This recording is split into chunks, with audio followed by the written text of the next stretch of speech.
गोलू एक चुलबुला, जिज्ञासु और खुशमिजाज बच्चा था। वो हर वक्त कुछ नया करने की कोशिश करता रहता, कभी पतंग उड़ाता, कभी मिट्टी के घर बनाता, तो कभी जंगल की ओर भाग जाता। उसका सबसे अच्छा दोस्त था उसका शरारती बंदर चीकू, जो हर जगह उसके साथ जाता। एक दिन गोलू खेलने खेलते गांव के बाहर जंगल में चला गया। वहां एक बड़ी सी पेड़ के नीचे एक बूढ़ा बाबा बैठा था, जिसकी लंबी सफेद दाढ़ी थी और सिर पर एक अजीब सी टोपी।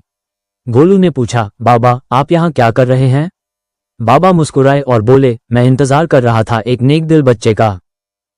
ये लो मेरी जादुई टोपी, लेकिन याद रखना ये टोपी सिर्फ अच्छे कामों के लिए है। गोलू ने चौंकते हुए टोपी को देखा। उसे मजाक लग रहा था, लेकिन जैसे ही उसने टोपी अपने सिर पर पहनी और मन ही मन सोचा, काश मुझे बहुत सारी मिठाई मिल जाए, अचानक उसके सामने मिठाइयों का ढेर लग गया।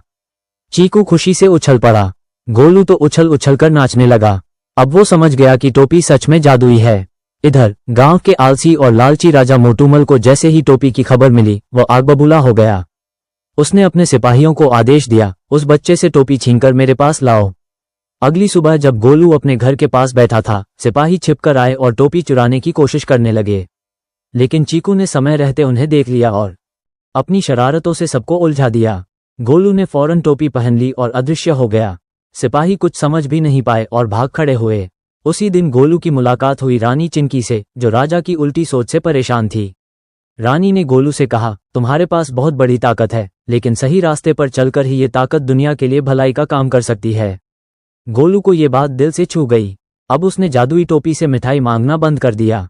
वो गांव में उन बच्चों के लिए स्कूल बनवाने लगा जो पढ़ नहीं पाते थे, गरीबों के लिए खाना और पानी का इंतजाम करने लगा। लोग उसे गोलू भैया कहकर बुलाने लगे। कुछ ही दिनों में पूरा गांव खुशहाल हो गया। ये देखकर राजा मोटूमल खुद गांव आया। वहां उसने देखा कि बिना राजमहल, बिना सैनिकों के ही लोग एक दूसरे की मदद से खुश रह रहे हैं। राजा को अपनी गलती का एहसास हुआ। रानी चिनकी भी मुस्कुरा रही थी। राजा ने गोलू को छोटा राजा घोषित कर दिया और कहा, तुमने दिखा दिया कि असली राजा वही होता है जो सबका भला सोचे। लेकिन गोलू ने विनम्रता से कहा, राजा बनना नहीं, लोगों की सेवा करना अच्छा लगता है। अब गोलू हर रोज टोपी का इस्तेमाल करने के बजाय खुद मेहनत करता, बच्चों को पढ़ाता और चीकू के साथ गांव में खुशियां असली जादू टोपी में नहीं, अच्छे दिल और नेक इरादों में होता है।